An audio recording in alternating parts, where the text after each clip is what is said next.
Minister ಮಗನ ಹತ್ಯೆಗೆ ಸುಪಾರಿ ಕೊಟ್ಟ ವಿಚಾರಕ್ಕೆ ಸಂಬಂಧಪಟ್ಟಂತೆ ಒಂದು ಆಡಿಯೋವನ್ನು ನಿಮ್ಮ ಪಬ್ಲಿಕ್ ಟಿವಿ ಬೆಳಗ್ಗೆಯಿಂದ ಎಕ್ಸ್ಕ್ಲೂಸಿವ್ ಆಗಿ ಪ್ಲೇ ಮಾಡಿತ್ತು. ಇದಕ್ಕೆ ಸಂಬಂಧಪಟ್ಟಂತೆ ಇನ್ನಷ್ಟು ಡೀಟೇಲ್ಸ್ ಅನ್ನು ನಾವು ಕೊಡ್ತಾ ಹೋಗ್ತೀವಿ. ಸಚಿವ ರಾಜಣ್ಣ ಪುತ್ರ ಹತ್ಯೆಗೆ 70 ಲಕ್ಷ ಸುಪಾರಿಗೆ ಸಂಬಂಧಪಟ್ಟಂತ ಡೀಟೇಲ್ಸ್ ಇದು.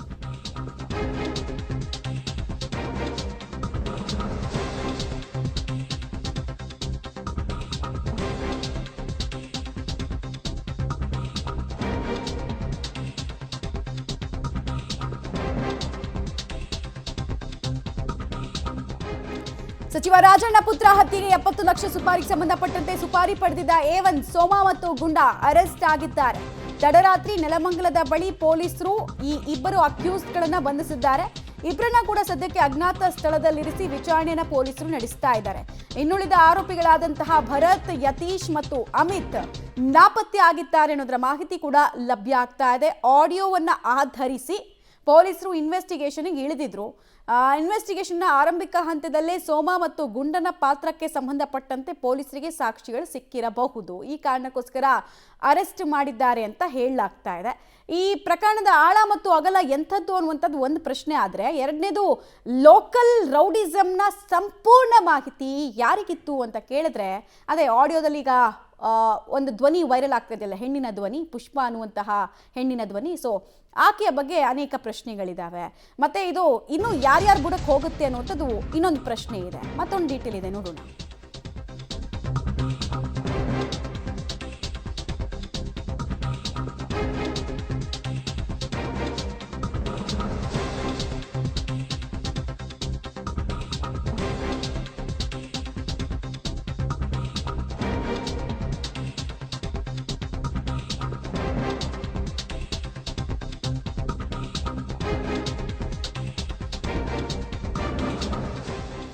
A1 ಸೋಮ ಪರಿಚಯಸ್ಥೆ ಆಗಿರುವಂತಹ ಪುಷ್ಪ ಕೂಡ ಪೊಲೀಸರ ವಶದಲ್ಲಿದ್ದಾಳೆ ಅನ್ನೋದ್ರ ಡೀಟೇಲ್ಸ್ ಲಭ್ಯ ಆಗ್ತಾ ಇದೆ. ನಾವು ಈಗಷ್ಟೇ ಹೇಳ್ತಾ ಇದ್ವಿ ನಿಮಗೆ ಆಕೆಯ ಡೀಟೇಲ್ಸ್ ಬಗ್ಗೆ. ಕೊಲೆ ಸಂಚು ಬಗ್ಗೆ A1 ಸೋಮನ ಆಪ್ತೆ ಮಾತನಾಡಿದಂತಹ ಆಡಿಯೋ ವೈರಲ್ ಆಗ್ತಾ ಇದೆ.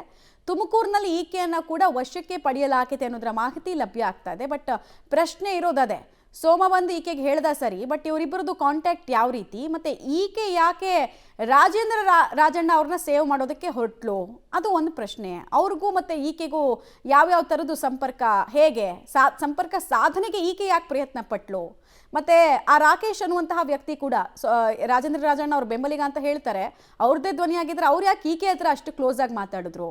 ಆಮೇಲೆ ಎಲ್ಲ ಗೊತ್ತಿರೋರ್ ಥರನೇ ಒಬ್ರಿಗೊಬ್ರು ಮುಖ ಪರಿಚಯ ಇರೋ ರೀತಿನೇ ಮಾತಾಡ್ತಾರೆ. ಸೊ ನಾಲ್ಕಾರು ಪ್ರಶ್ನೆಗಳಂತೂ ಇದರಲ್ಲಿ ಉಳಿತಾ ಇದೆ. ಮತ್ತು ತುಮಕೂರು ಲೋಕಲ್ ರೌಡಿಸಮ್ ಯಾವ್ಯಾವ ಹಂತದಲ್ಲಿದೆ ಅನ್ನೋದಕ್ಕೆ ಸಂಬಂಧಪಟ್ಟಂತೆ ಕೂಡ ನಮಗೆ ಒಂದಷ್ಟು ಮಾಹಿತಿಗಳು ಸಿಗ್ತಾ ಇದೆ. ರೈಟ್, ಡೀಟೇಲ್ಸ್ ಕೊಡ್ತಾರೆ. ನೇರ ಸಂಪರ್ಕದಲ್ಲಿ ಜಾಯ್ನ್ ಆಗ್ತಾ ಇದ್ದಾರೆ ಮಂಜುನಾಥ್. ಸೋಮನನ್ನೇನೋ ಅರೆಸ್ಟ್ ಮಾಡಿದ್ದಾರೆ ಸರಿ, ಬಟ್ ಪುಷ್ಪ ಪಾತ್ರಕ್ಕೆ ಸಂಬಂಧಪಟ್ಟಂತೆ ಏನು ಅನುಮಾನಗಳು ವ್ಯಕ್ತ ಆಗ್ತಾ ಇದೆ, ಆಕೆಯನ್ನು ವಶಕ್ಕೆ ಯಾಕೆ ಪಡೆದ್ರು ಅನ್ನೋದು ಪ್ರಶ್ನೆಯಾಗಿ ಉಳಿತಾ ಇದೆ. ಎಸ್ ಮಮತಾ, ಈಗಾಗಲೇ ಆಡಿಯೋ ಕೂಡ ರಿಲೀಸ್ ಆಗಿರುವಂಥದ್ದು. ಇವತ್ತು ಬೆಳಗಿನ ಜಾವ ಒಂದು ಆಡಿಯೋ ರಿಲೀಸ್ ಆಗಿದೆ. ರಾಜಣ್ಣ ಅವರಿಗೆ ಕೊಲೆ ಸುಪಾರಿ ಕೊಟ್ಟಿರುವಂಥ ಒಂದು ಆಡಿಯೋ.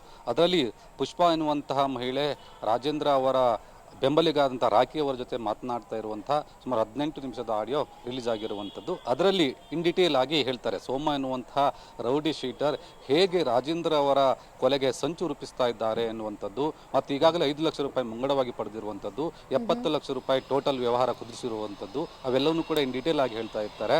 ಆ ನಂತರ ಆ ಆಡಿಯೋದ ಆಧಾರದ ಮೇಲೆ ರಾಜೇಂದ್ರ ಅವರು ಏನು FIR ಮಾಡಿಸಿರುವಂಥದ್ದು, ದೂರು ಕೊಟ್ಟಿರುವಂಥದ್ದು, FIR ಆಗಿರುವಂಥದ್ದು. ಕಳೆದ 3 ದಿನಗಳಿಂದ ಪೊಲೀಸರು ಆರೋಪಿಗಳ ಸೋಮು ಸೇರಿದಂತೆ ಸೋಮು, ಗುಂಡ, ಅಮಿತ್, ಭರತ್ ಸೇರಿದಂತೆ 5 ಜನ ಆರೋಪಿಗಳ ಹುಡುಕಾಟದಲ್ಲಿದ್ದರು. ಆದರೆ ನಿನ್ನೆ ದಿನ ರಾತ್ರಿ ನೆಲಮಂಗಲದ ಬಳಿ ರೌಡಿ ಶೀಟರ್ ಆಗಿರುವಂಥ ಸೋಮು ಮತ್ತು ಆತನ ಸಹಚರ ಗುಂಡರನ್ನು ಬಂಧಿಸಿದ್ದಾರೆ ಎನ್ನುವಂಥ ಮಾಹಿತಿ ನಮ್ಗೆ ಲಭ್ಯವಾಗಿದೆ. ಬಂಧಿಸಿ ಅವರಿಬ್ಬರನ್ನು ಕೂಡ ಅಜ್ಞಾತ ಸ್ಥಳದಲ್ಲಿ ಹೋಗಿ ವಿಚಾರಣೆ ಕೂಡ ಮಾಡ್ತಾ ಇರುವಂಥದ್ದು. ಮಧುಗಿರಿಯ DSP ಆದಂಥ ಮಂಜುನಾಥ್ ಮತ್ತು ಶಿರಾ ರೂರಲ್ ಇನ್ಸ್ಪೆಕ್ಟರ್ ಆದಂಥ ರಾಘವೇಂದ್ರ ಮತ್ತು ಕ್ಯಾಸಂದ್ರ ಠಾಣೆಯ PSI ಚೇತನ್ ಅವರ ತಂಡದಿಂದ ಇವರ ಡ್ರಿಲ್ ನಡೀತಾ ಇದೆ ಅನ್ನುವಂಥ ಮಾಹಿತಿ ಲಭ್ಯವಾಗಿದೆ. ಅದರ ಜೊತೆಗೆ ಇವತ್ತು ಬೆಳಗಿನ ಜಾವ ಕೂಡ ಈ ಆಡಿಯೋದಲ್ಲಿ ಮಾತನಾಡಿದಂತಹ ಪುಷ್ಪ ಏನಿದ್ದಾರೆ, ಆ ಪುಷ್ಪವನ್ನು ಕೂಡ ಕರೆದುಕೊಂಡು ಬಂದು ಪೊಲೀಸರು ಡ್ರಿಲ್ ಮಾಡಿದ್ದಾರೆ, ಮಾಹಿತಿಗಳನ್ನು ಕಲೆ ಹಾಕ್ತಾ ಇದ್ದಾರೆ. ಅಂದರೆ ಅವರ ಹೆಸರನ್ನು FIR ಅಲ್ಲಿ ಉಲ್ಲೇಖಿಸಿಲ್ಲ ಮತ್ತು ವಶಕ್ಕೆ ಪಡೆದಷ್ಟೇ ಮಾಹಿತಿಗಳನ್ನು ಕಲೆ ಹಾಕ್ತಾ ಇರುವಂಥದ್ದು.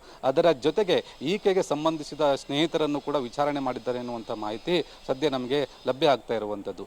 ಇನ್ನುಳಿದ ಏನು 3 ಆರೋಪಿಗಳಿದ್ದಾರೆ, ಅಮಿತ್ ಮತ್ತು ಯತೀಶ್ ಸೇರಿದಂತೆ 3 ಆರೋಪಿಗಳಿದ್ದಾರೆ, ಅವರೂ ಕೂಡ ತಲೆಮರೆಸಿಕೊಂಡಿದ್ದಾರೆ ಎನ್ನುವಂಥ ಮಾಹಿತಿ ಲಭ್ಯವಾಗಿದೆ. ಅವರ ಹುಡುಕಾಟದಲ್ಲಿ ಕೂಡ ಪೊಲೀಸರು ಇದ್ದಾರೆ. ಇವರೆಲ್ಲರನ್ನೂ ಕೂಡ ಅಜ್ಞಾತ ಸ್ಥಳದಲ್ಲಿ ತೆಗೆದುಕೊಂಡು ಹೋಗಿ ಪೊಲೀಸರು ತನಿಖಾ ತಂಡ ತನಿಖೆ ಮಾಡ್ತಾ ಇರುವಂಥದ್ದು. ಇವರ ತನಿಖೆ ನಂತರ ಇನ್ನಷ್ಟು ಮಾಹಿತಿಗಳು ಆಚೆ ಬರಬೇಕಾಗಿದೆ. ಅಂದರೆ ಇಲ್ಲಿ ಆರಂಭದಲ್ಲಿ ಇರುವಂಥದ್ದು ಹನಿ ಟ್ರ್ಯಾಪ್ ಎನ್ನುವಂಥ ವಿಚಾರ, ನಂತರ ಟ್ವಿಸ್ಟ್ ಪಡೆದುಕೊಂಡು ಅದು ಕೊಲೆಗೆ ಸುಪಾರಿ ಎನ್ನುವಂಥ ವಿಚಾರಕ್ಕೆ ತಿರುಗಿಕೊಂಡಿತ್ತು. ಹಾಗಾಗಿ ಇದರಲ್ಲಿ ಏನಾದರೂ ಹನಿ ಟ್ರ್ಯಾಪ್ ವಿಚಾರದಲ್ಲಿ ಇದೆಯಾ ಎನ್ನುವಂಥ ಮಾಹಿತಿ ಕೂಡ ಬೀಳಬೇಕಾಗಿದೆ. ಮಮತಾ, ಇನ್ನೊಂದು ಪ್ರಮುಖವಾದಂತಹ ವಿಚಾರ ಏನಂದರೆ, ಈ ಪುಷ್ಪ ಎನ್ನುವಂಥ ಏನು ಮಹಿಳೆ ಇದ್ದಾರೆ, ಅವರು ಕೂಡ ರೌಡಿ ಶೀಟರ್ ಜೊತೆ ಬೇರೆ ರೌಡಿ ಶೀಟರ್ ಜೊತೆ ಸಂಪರ್ಕ ಇದ್ದವರು ಎನ್ನುವಂಥದ್ದು ನಮಗೆ ಗೊತ್ತಾಗಿರುವಂಥದ್ದು. ಅಲ್ಲದೆ ಕಳೆದ 3-4 ವರ್ಷದ ಹಿಂದೆ ಈ ಮಹಿಳೆ ಕೂಡ ಒಬ್ಬರಿಗೆ ರಾಜಕೀಯ ಮುಖಂಡರಿಗೆ ನಗ್ನ ವಿಡಿಯೋ ತೋರಿಸಿ ಬ್ಲ್ಯಾಕ್ ಮೇಲ್ ಮಾಡಿದ ಹಿನ್ನೆಲೆಯಲ್ಲಿ ಜೈಲು ವಾಸವನ್ನು ಕೂಡ ಅನುಭವಿಸಿಕೊಂಡು ಬಂದಿದ್ದಾರೆ ಎನ್ನುವಂಥದ್ದು ಕೂಡ ಮಾಹಿತಿ ಇದೆ. ಅದಕ್ಕೆ ದಾಖಲೆ ಕೂಡ ಇದೆ. ಹೀಗಾಗಿ ಈ ಪ್ರಕರಣ ಎಲ್ಲಿ ಹೋಗ್ತೀಯಾ, ಈ ಮಹಿಳೆಯೂ ಕೂಡ ಅದರಲ್ಲಿ ಇದ್ದಾರೆ ಎನ್ನುವಂಥದ್ದು ಕೂಡ ಸಂಶಯ ಎಡೆಮಾಡಿಕೊಟ್ಟಿರುವಂಥದ್ದು. ಮಮತಾ, ಓಕೆ, ಹಾಗೆ ಸಂಪರ್ಕದಲ್ಲಿರಿ. ವಾಪಸ್ ಬರ್ತೀನಿ ಮಂಜುನಾಥ್. ಒಟ್ನಲ್ಲಿ ಅನೇಕ ಅನುಮಾನಗಳಂತೂ ಇಡೀ ಪ್ರಕರಣದಲ್ಲಿ ಡೇ 1 ಇಂದ, ಅಂದರೆ ಇವರು ಯಾವಾಗ ಇದನ್ನೆಲ್ಲ ಪ್ರಸ್ತುತಪಡಿಸ್ತಾ ಇದ್ರು ಆಗ್ಲಿಂದ ಕೂಡ ಇತ್ತು.